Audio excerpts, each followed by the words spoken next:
परमवीर चक्र विजेता लांस नायक शहीद अल्बर्ट एक्का की पुण्यतिथि के मौके पर राजधानी रांची के फ्रायलाल चौक स्थित शहीद अल्बर्ट एक्का की प्रतिमा पर प्रदेश भाजपा के कार्यकारी अध्यक्ष रविंद्र राय ने पुष्प अर्पित कर उन्हें श्रद्धांजलि दी। मौके पर रविंद्र राय ने मीडिया से बातचीत करते हुए कहा कि झारखंड देशभक्तों की धरती रही है। यहाँ के नौजवानों में देशभक्ति कूट कूट कर भरी हुई है। परमवीर चक्र विजेता अल्बर्ट एक्का के शहादत दिवस पर उन्होंने कहा कि हमारे लिए प्रेरणा का दिन है।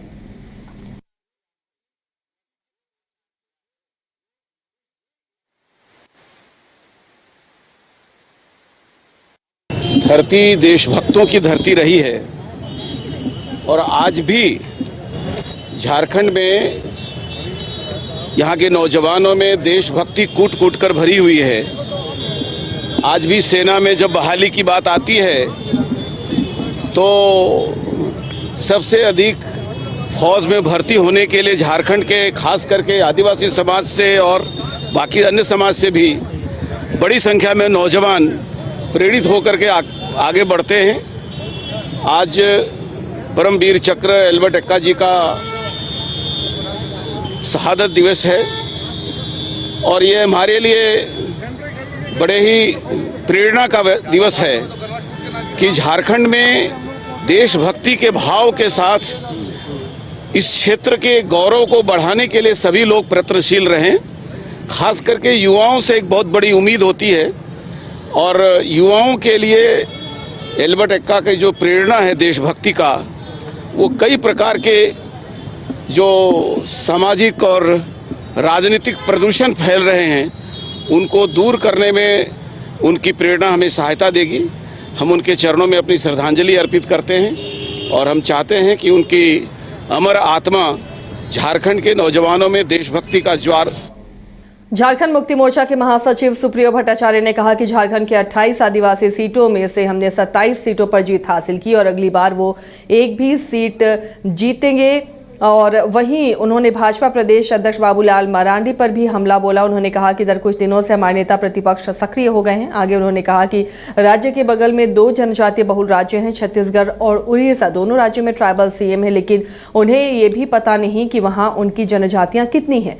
वहीं उन्होंने मध्य प्रदेश के सीएम रहे और वर्तमान केंद्रीय मंत्री शिवराज सिंह चौहान को लेकर भी बयान दिया और कहा कि इन लोगों को आदिवासी बहुल राज्य में जाना चाहिए और वास्तविक स्थिति को जानना चाहिए। झारखंड में खासकर जो आदिवासी मूलवासी लोग हैं, उन्होंने जिस प्रकार हमें आशीर्वाद दिया, हमसे खुद को जोड़ा, क्योंकि उन्हीं का बीच का बेटा को अपदस्थ करने के लिए जो बाहर से लोग आए थे, वो जो गुस्सा था उसका प्रतिफल आपको 28 जो आरक्षित सीटें हैं जनजाति का, उसमें 27 तो हम जीते ही हैं और 28वां का जो एक जनजाति संपूर्ण ब्लॉक है जिसमें जनजाति समुदाय की बहुलता है, वहाँ झारखंड में नई सरकार गठन के बाद रांची पुलिस अब एक्टिव मोड में दिख रही है। इसी क्रम में रांची के सिटी एसपी राजकुमार मेहता के नेतृत्व में राजधानी के सभी थाना प्रभारी के साथ क्राइम मीटिंग की गई, जिसमें सभी थाना प्रभारियों को राजधानी में बढ़ते अपराध को कैसे रोकना है इस संबंध में दिशा निर्देश दिए गए।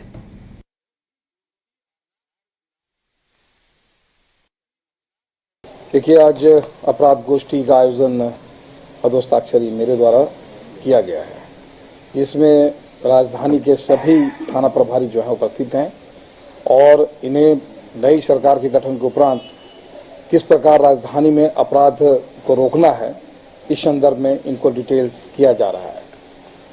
इनको बिंदुवार एक एक करके इनको बताया गया है कि सबसे पहले सभी थाना प्रभारी अपने क्षेत्र के या पड़ोसी थाना क्षेत्र के जितने भी चेन स्नैचर्स हैं उनकी एक लिस्ट इनको तैयार करना है, इनकी पूरी बायोग्राफी तैयार करना है और इनके द्वारा यदि कोई संपत्ति अर्जित की गई है इसकी भी डिटेल्स इनको तैयार करना है।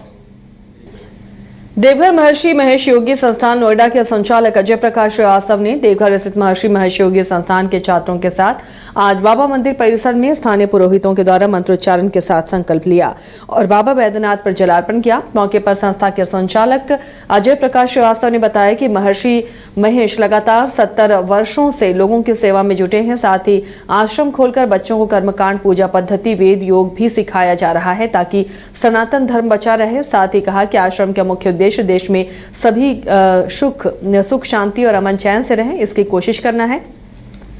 साथ ही सभी ज्योतिर्लिंगों में लगातार पूजा अर्चना चलती रहे, यही संस्था का मुख्य उद्देश्य। और भविष्य में उन्होंने देवघर में भी एक विशाल विद्यालय संस्था खोलने की बात बताई, जहां बच्चों को कर्मकांड, पूजा पद्धति, योग, वेद की शिक्षा दी जाएगी। महर्षि महेश योगी जी की संस्था है। महर्षि महेश योगी जी ने पूरे भारत, पूरे विश्व में वैदिक साहित्य का, वैदिक परंपराओं का पूरे विश्व में प्रचार किया है। करीब महर्षि जी ने 60 साल 70 साल तक प्रचार किया और सबको पूरे विश्व में भावातीत ध्यान और योग लोगों को सिखाया। महर्षि जी की इच्छा थी कि जितने ज्योतिर्लिंग हैं, भारत के 12 ज्योतिर्लिंग, वहाँ पे निरंतर अनुष्ठान होता रहे, भगवान शिव की पूजा निरंतर होती रहे। उसी प्रतिज्ञा के अंतर्गत यहाँ पर बाबा बैजनाथ धाम में भी ज्योतिर्लिंग के लिए के पास में हमारा संस्था का एक पास में आश्रम है। यहाँ से शायद आधे घंटे की दूरी पे है, 15-20 मिनट आधे घंटे की दूरी पे। वहाँ पे हमारे यहाँ के जो वैदिक पंडित, वचो ब्रह्मचारी पंडित हैं, वो अनुष्ठान करते हैं और बाबा विश्वनाथ, भगवान बैजनाथ जी के लिए प्रार्थना करते हैं।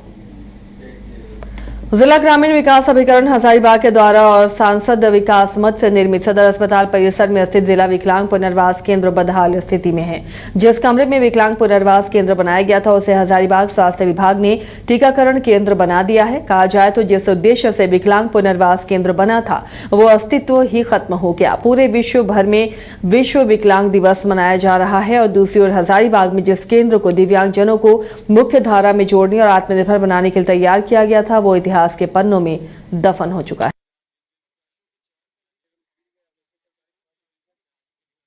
आपको तो पहला बात ये देखना कि हम जिस जिले में रहते हैं, इस जिले में लगभग 24,000 आइडेंटिफाइड विकलांग है। आइडेंटिफाइड मीन्स जिसको जिला प्रशासन आइडेंटिफाई करके 1,000 रुपया महीना पेंशन देती है। और ये जिला दिव्यांग विकास के पुनर्वास केंद्र जो खोला गया था, ना सिर्फ हजारीबाग, कोडरमा, गिरिडीह और चतरा के लिए था।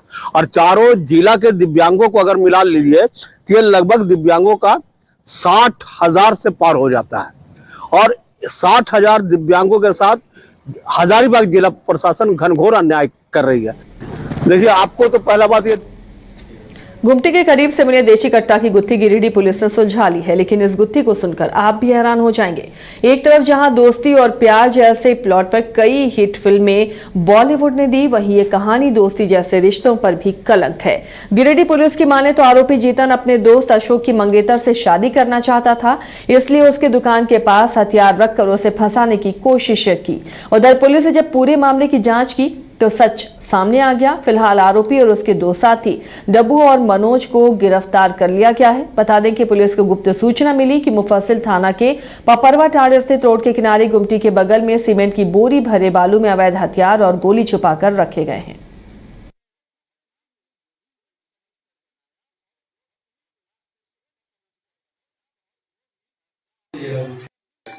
कल दिनांक 29/11/24 को करीब 12 बजे सागरमल ज्वेलर्स के कर्मी थे चंदन कुमार, वो 4 लाख रुपए जमा करने गए थे ओल्ड बाईपास पे SBI बैंक के पास। उसी दौरान 4 अपराध कर्मी एक बाइक पे आए और पिस्टल सटा करके उनसे 4 लाख की लूट की घटना की गई थी। पुलिस उप महानिरीक्षक वरीय पुलिस अधीक्षक के द्वारा एक SIT का गठन किया गया। SIT के द्वारा 3 घंटे में घटना का उद्भेदन किया गया। इसमें शामिल 4 अपराध कर्मी, 3 बाइक और 1 लाख की बरामदगी की गई है। अन्य अभियुक्तों के विरुद्ध छापेमारी की जा रही है, जल्दी गिरफ्तार कर लिया जाएगा। पहले से आपराधिक इतिहास भी था क्या सर? वो खंगाला जा रहा है कुछ घटना कैसे किया सर? घटना को जिस हथियार से अंजाम दिया, क्या वो हथियार भी बरामद हुआ है? उसके बरामदगी के लिए हम लोग प्रयासरत हैं। कैसे घटना को अंजाम दिया? पहले से रेकी किया था या जानकारी कैसे मिला? कुछ लाइनर भी थे और अभी पूछताछ चल रही है। इस घटना में कुल कितने अपराधी शामिल हैं? कुल अभी तक तो आ रही है 6 अपराधकर्मी शामिल थे इसमें। कहाँ से गिरफ्तार हुए सर? कुछ तो टाउन से ही हुए हैं, एक बख्तियारपुर से गिरफ्तार हुआ। पैसा कितना बरामद हुआ? क्या क्या सामान बरामद हुआ सर? 1 लाख रुपया, 3 मोटरसाइकिल और 4 मोबाइल। लूट में हथियार का भी इस्तेमाल किया गया? हथियार का भय दिखाया गया था। हथियार बरामद हुआ? हथियार अभी नहीं बरामद हुआ, जल्दी इस पूरे लूट का मास्टरमाइंड कौन है?